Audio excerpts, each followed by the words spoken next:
This is exactly how I was able to fix Redmi Buds 6 Active that one earbud is not working. So firstly, what you need to do is to grab your mobile or computer where you're connected with the earbuds basically, and then go to Bluetooth settings here and find the Redmi Buds 6 Active here. So I'm just gonna click on it here. You can see Redmi Buds 6 Active. Click on forget this device, and once again click on forget the device.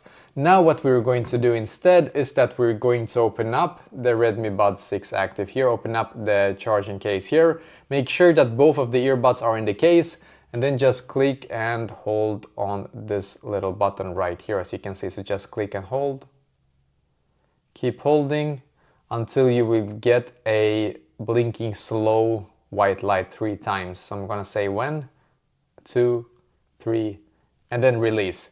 And now you can see it's going to factory reset your earbuds. So now you can just go back to Bluetooth here once again and then reconnect with your Redmi Buds 6 Active. So this actually fixed it for me. But if it still isn't working for you, then what you need to do is that you need to close the charging lid here, or the charging case, sorry. And then what we need to do is to grab the charging cable here and then connect it to the earbuds here. So one of those USB-C type cables here. Make sure that both of the earbuds are still in the case and that you have this little thing right here that is shining when it's connected. So the other end can go to your PC as an example. So you can see here it's gonna now charge. Sometimes it's a battery issue as well. So one of the earbuds might be out of battery. So charge it and try once again, and hopefully now it's gonna work for you as well.